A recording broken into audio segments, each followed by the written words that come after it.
The rain fell hard on the ruins of what was once called New York City. Admiral Daniel Carter stood alone on the observation platform of Sentinel Prime, the massive orbital station that now served as humanity's last line of defense.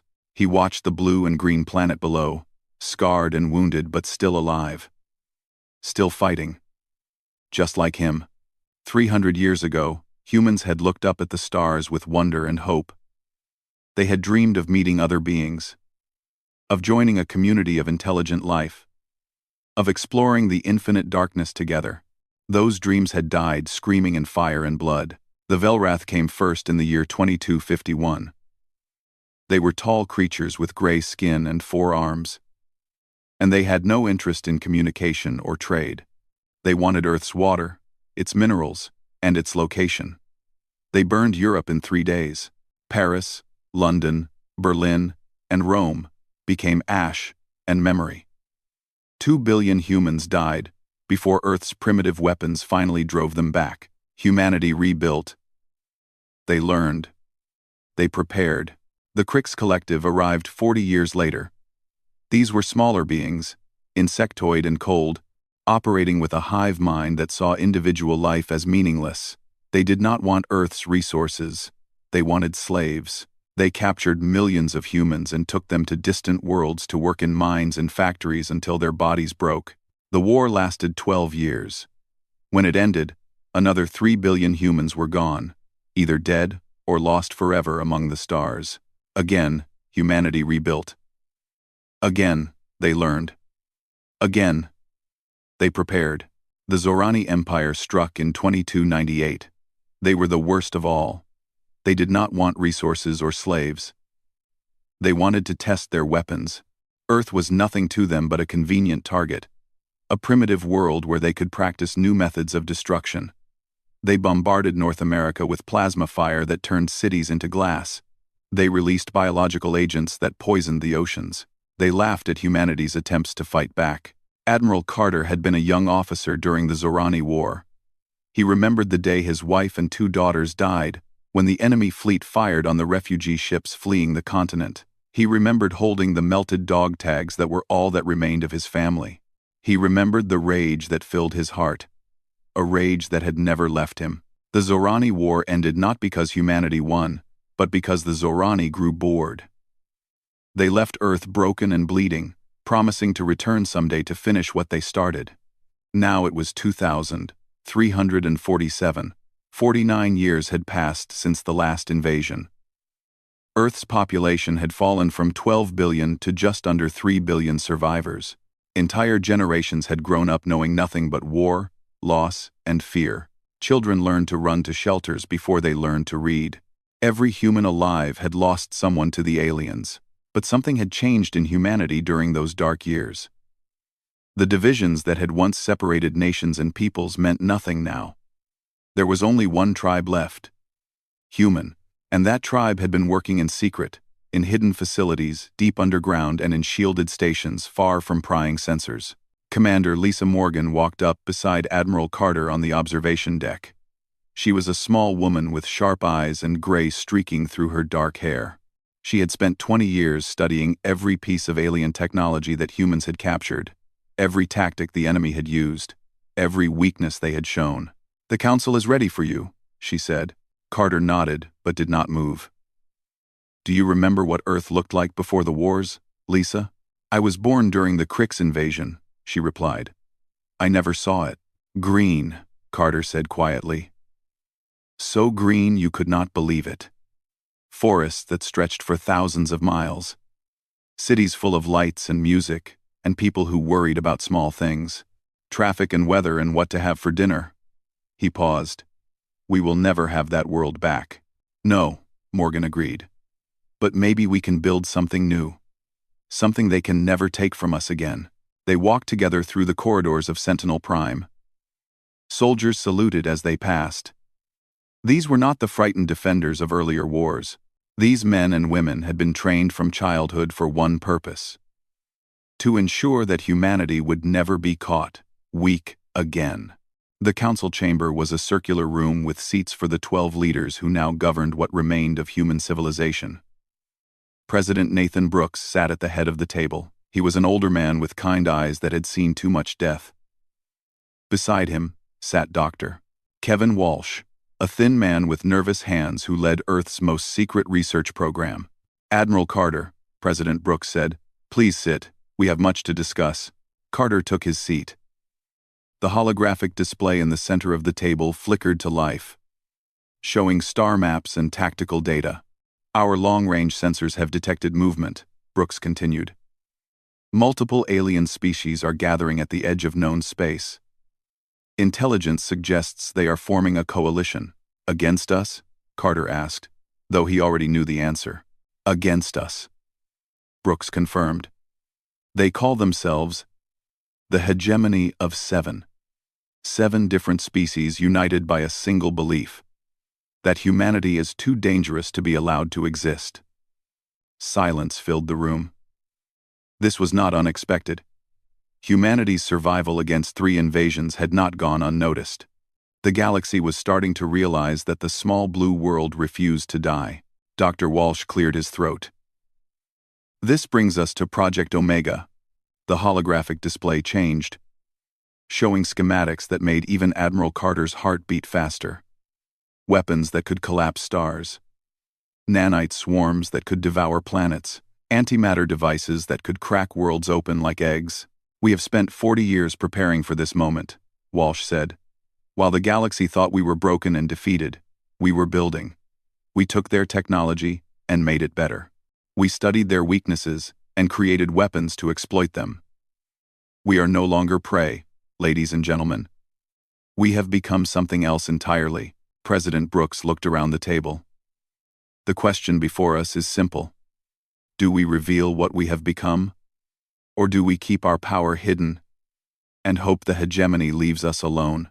Admiral Carter thought of his dead wife, his dead daughters, the billions of humans who had died screaming while the galaxy watched and did nothing. "Hope has never protected us," he said. "Only strength. I say we show them what humanity has become. Let them know that the next species to attack Earth will be the last species to exist." The vote was unanimous. Humanity was done being the victim. Now, they would become the warning. Intelligence Officer Amy Collins had not slept in 3 days.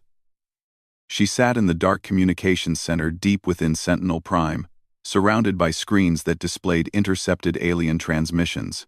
Her eyes burned and her hands shook from too much coffee, but she could not stop. What she was hearing would change everything. The hegemony of 7 was real. 7 alien species had put aside their own differences to focus on one common goal: the complete destruction of humanity. They came from different worlds and had different biologies, but they all agreed on one thing: Earth had to burn. Collins listened to their transmissions with growing horror. The aliens did not see humans as enemies or rivals. They saw them as a disease that needed to be cut out before it spread. 3 times humanity had survived extinction. 3 times they had rebuilt stronger than before. The galaxy had taken notice, and the galaxy was afraid. She brought her findings directly to Admiral Carter. He read her report in silence, his face showing no emotion. But she could see his hands tighten into fists. "They are sending an ambassador," Collins said. "A creature called Vexar from the Dreth species. He carries an ultimatum." "What kind of ultimatum?" Collins hesitated. "Surrender and accept sterilization protocols. Every human would be made unable to reproduce. Our species would be allowed to live out our natural lives, but there would be no future generations. Within 100 years, humanity would simply cease to exist." Carter stood up and walked to the window.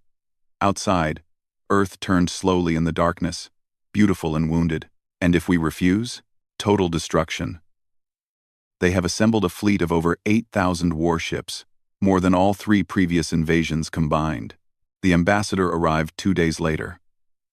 Vexar was a towering insectoid creature, nearly 3 meters tall, with glossy black skin and eyes that reflected no light. He walked through the corridors of Sentinel Prime as if he owned them, surrounded by guards from both sides who watched each other with barely hidden hatred.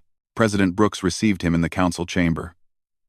The human leaders sat on one side of the table while Vexar stood on the other, too large and too proud to sit. "You know why I am here," Vexar said.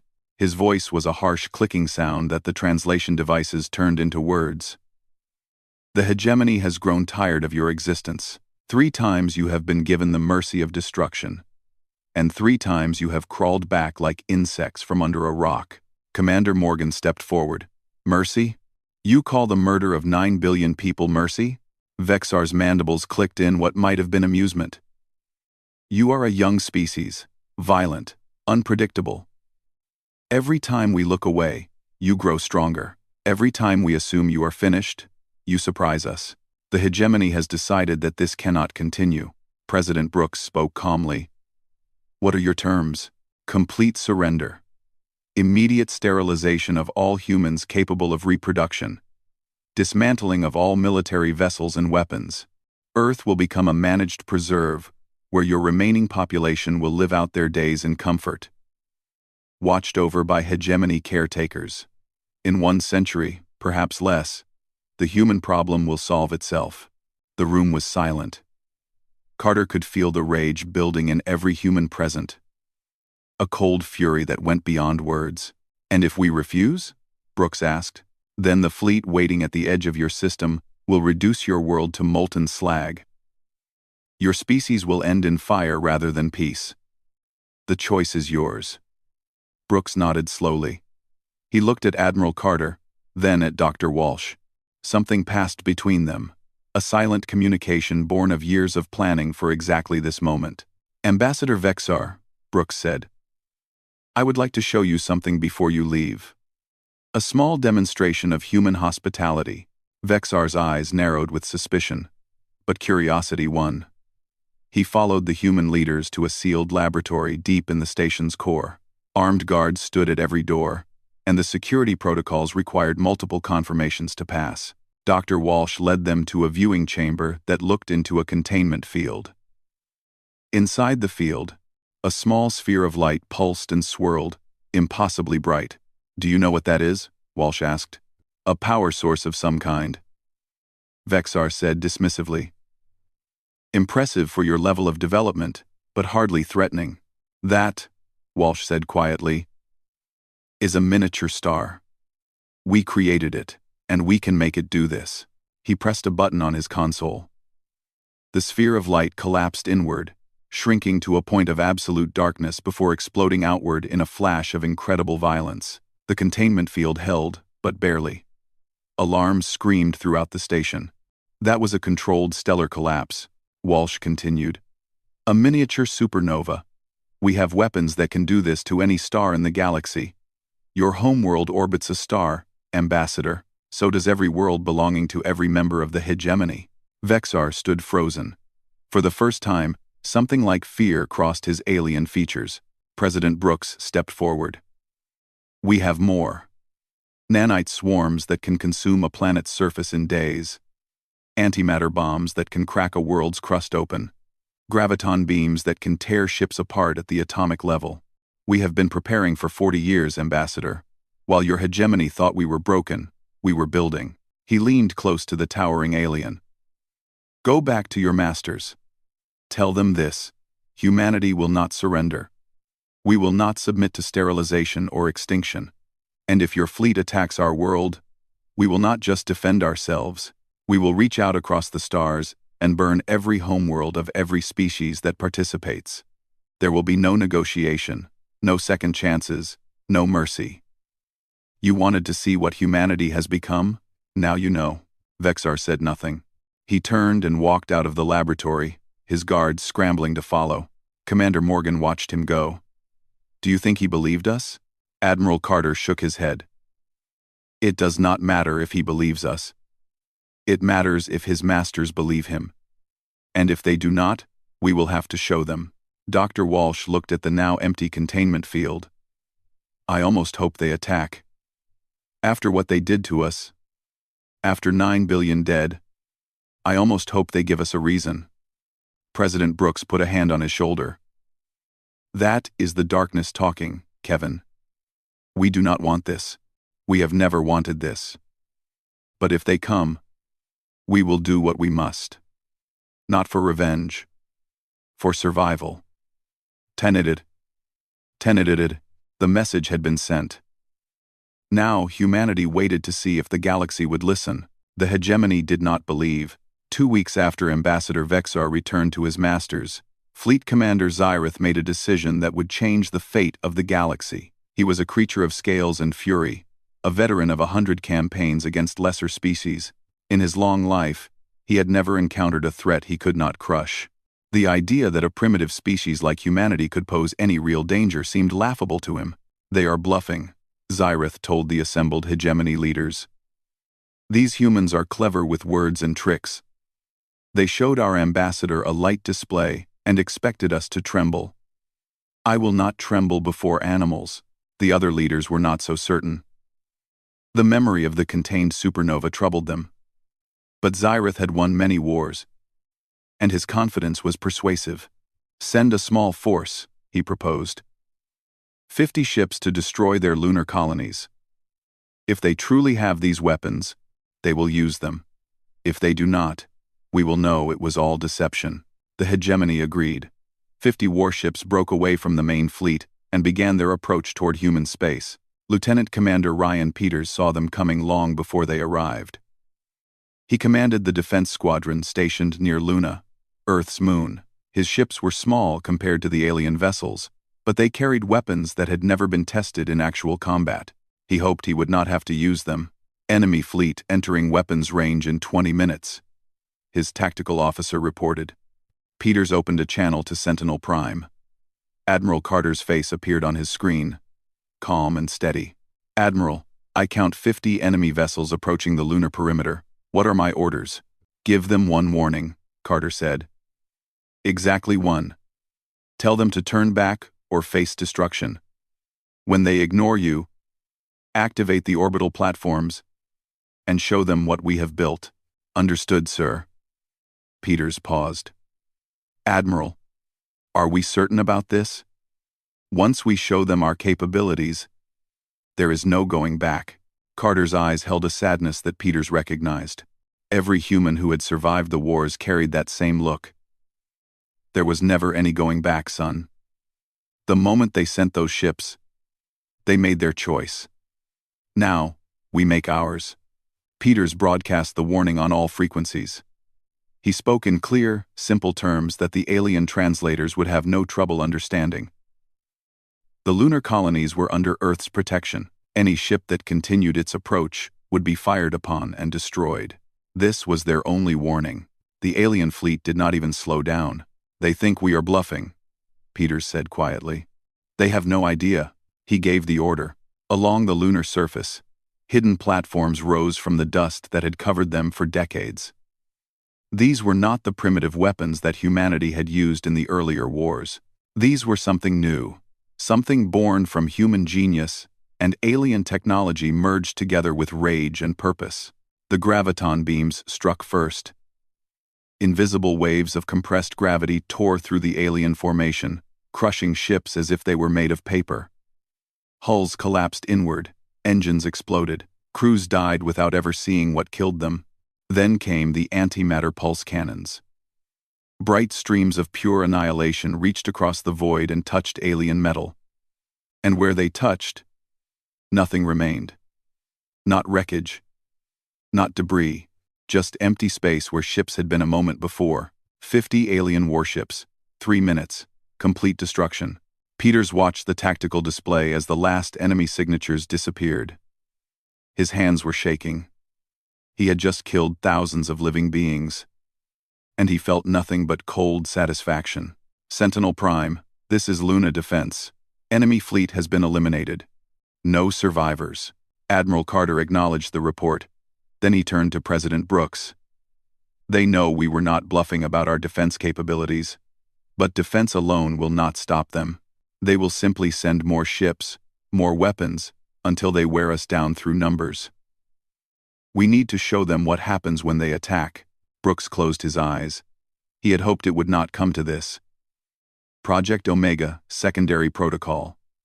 Dr. Walsh. Identify a target." Walsh pulled up star charts on the holographic display. His fingers trembled as he pointed to a star system near the hegemony border. "Here. The Vroth system.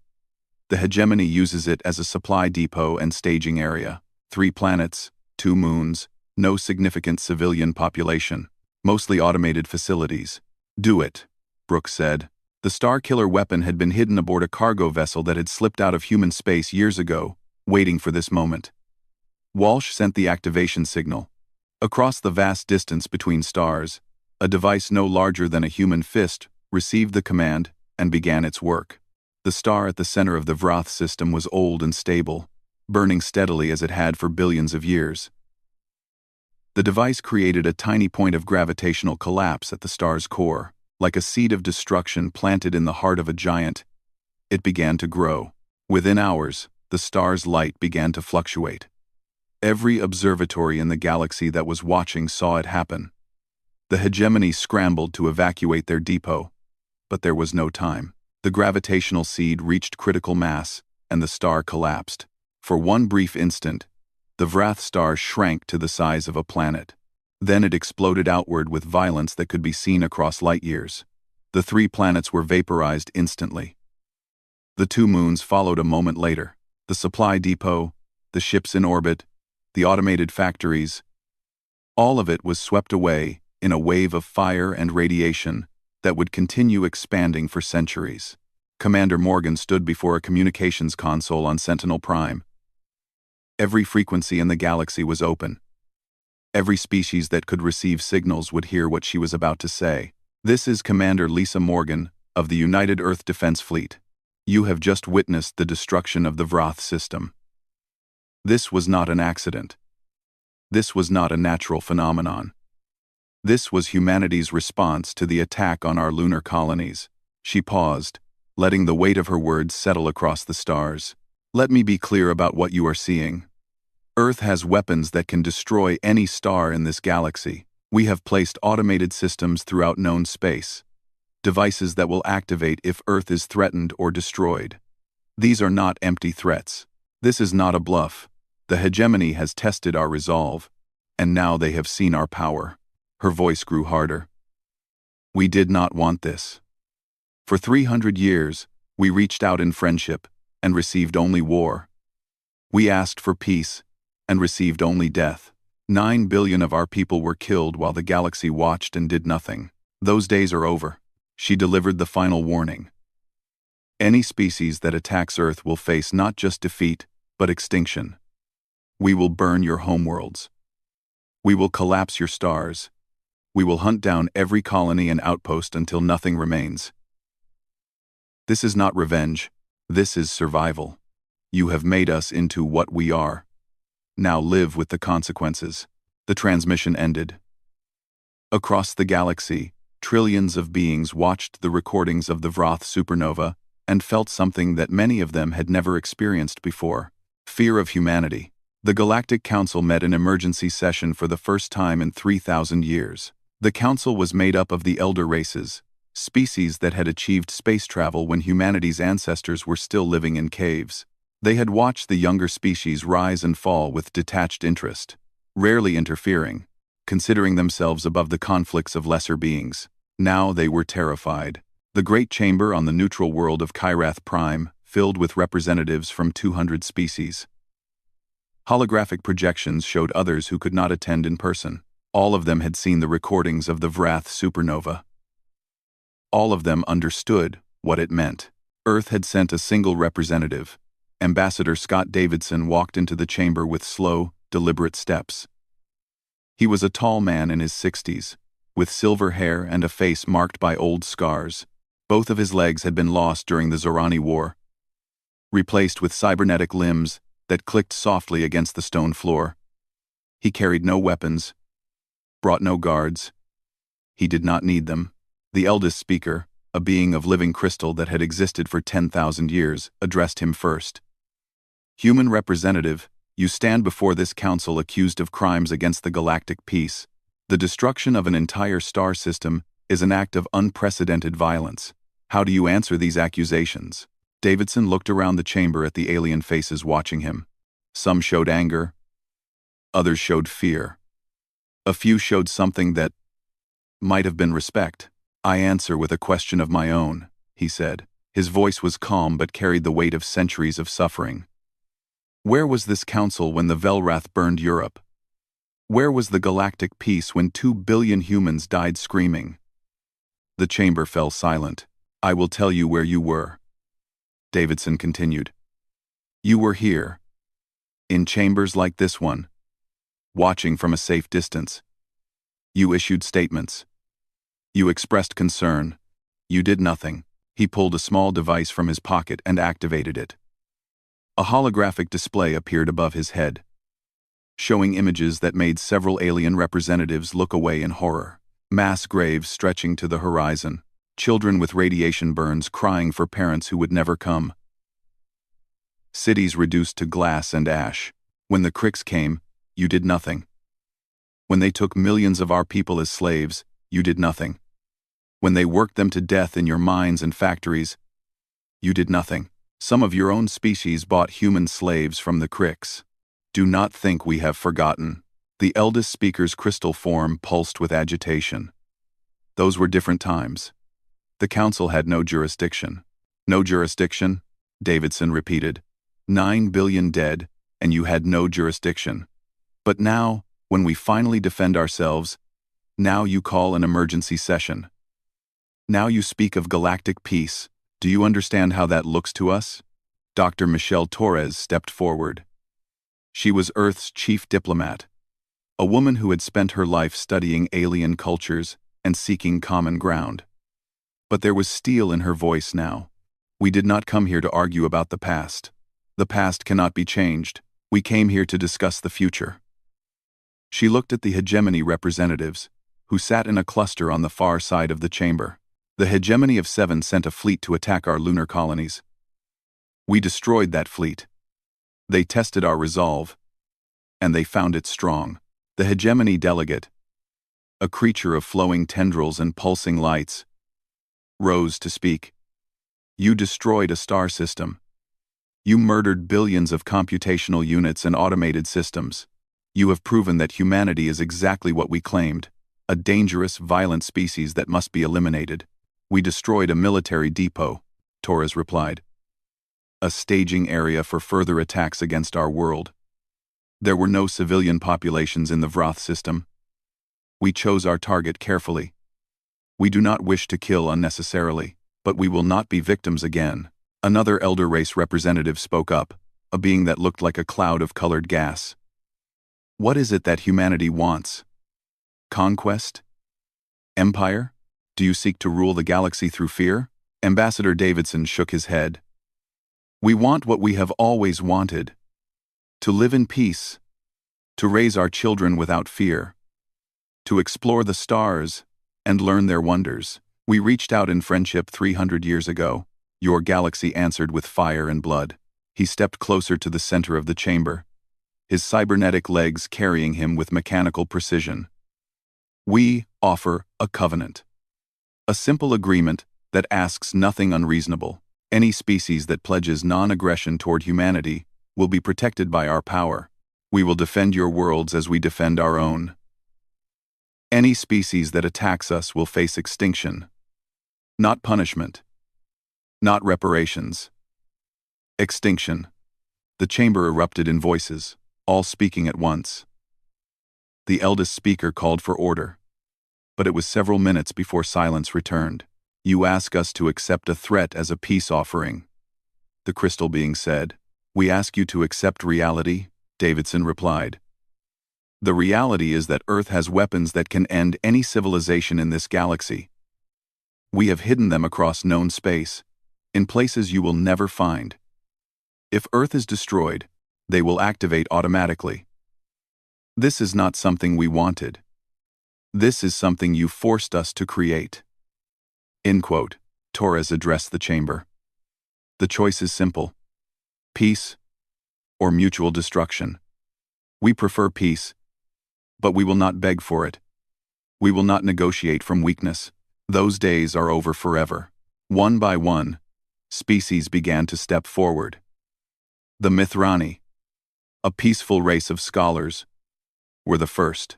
Their representative pledged non-aggression and asked for humanity's protection against the hegemony.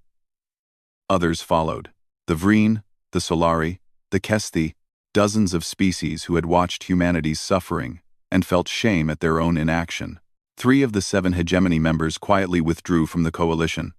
They sent private messages to Ambassador Davidson, seeking separate peace agreements. The hegemony of 7 became the hegemony of 4, but Fleet Commander Zyrith would not accept peace. He stood before the remaining hegemony leaders, with fury burning in his eyes.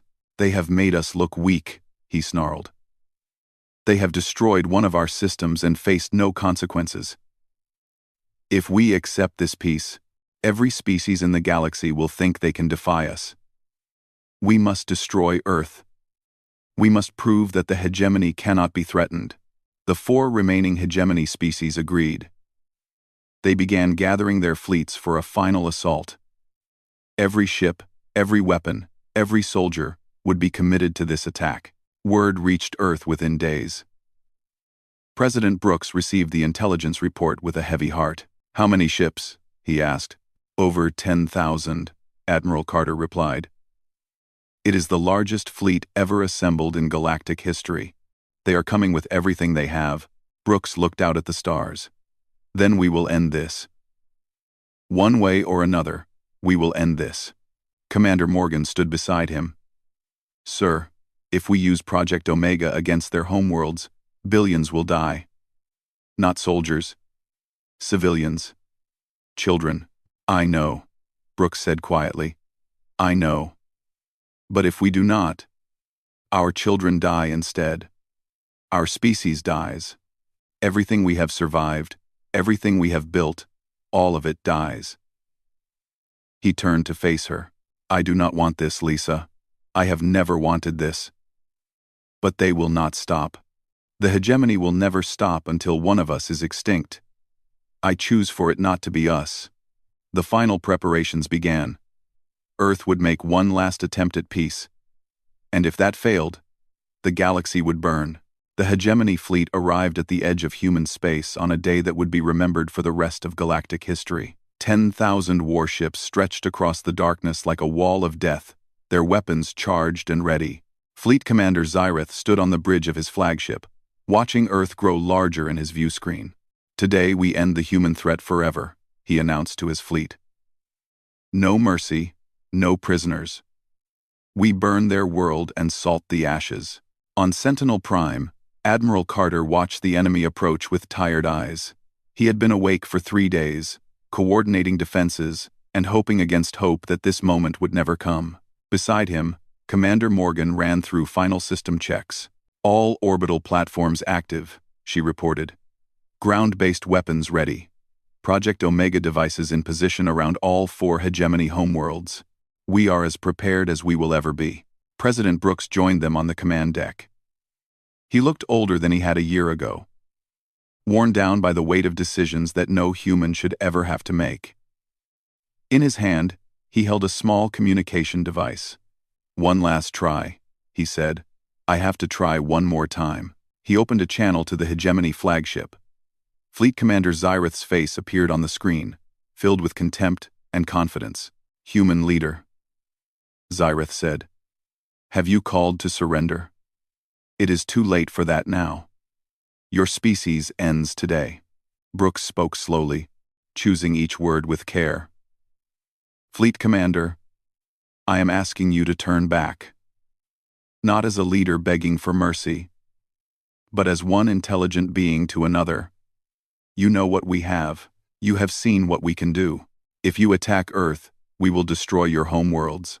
Not your fleets, your homeworlds. Every man, woman, and child of your 4 species will die." "Empty threats," Zyrith snarled. "We destroyed a star," Brooks replied.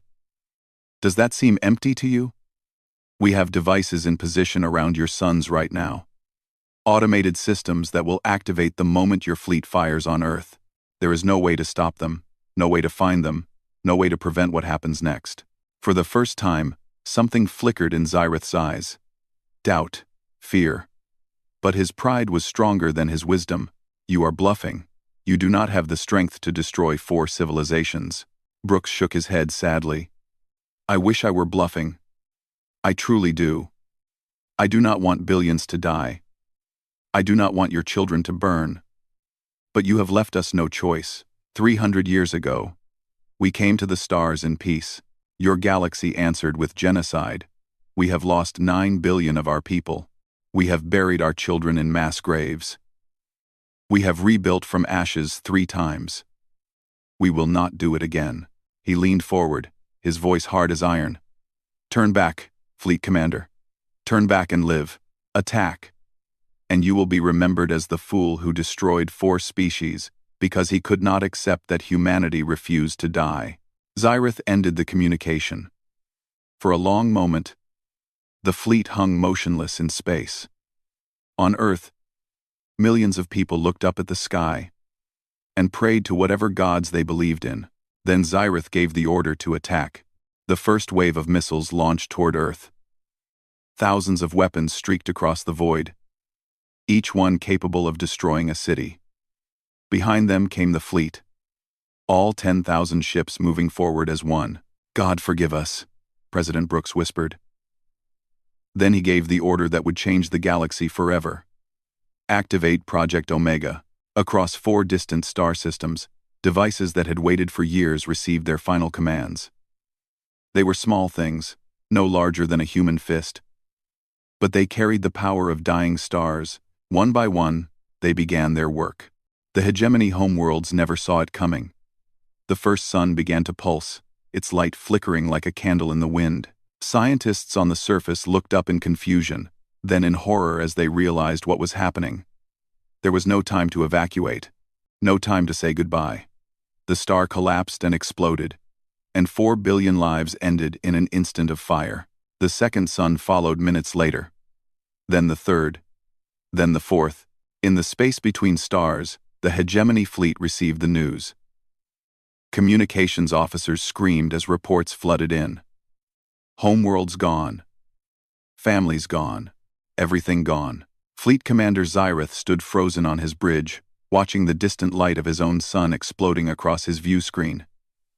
His world, his people, his children, all of them burned because of his pride. The hegemony attack faltered and died. Ships broke formation, their crews weeping and screaming. Some turned to flee, though they had nowhere to go. Others simply stopped, their crews too shocked to function. Admiral Carter watched the tactical display as the enemy fleet collapsed into chaos. It is over, he said quietly. Not yet, Commander Morgan replied. She was watching a group of hegemony ships that had continued toward Earth, their crews driven mad by grief and rage. Incoming. 200 ships. Attack pattern. Carter did not hesitate. Destroy them. Earth's orbital platforms fired. Graviton beams and antimatter cannons tore through the attacking ships in minutes. No human vessels were lost. No human lives were spent.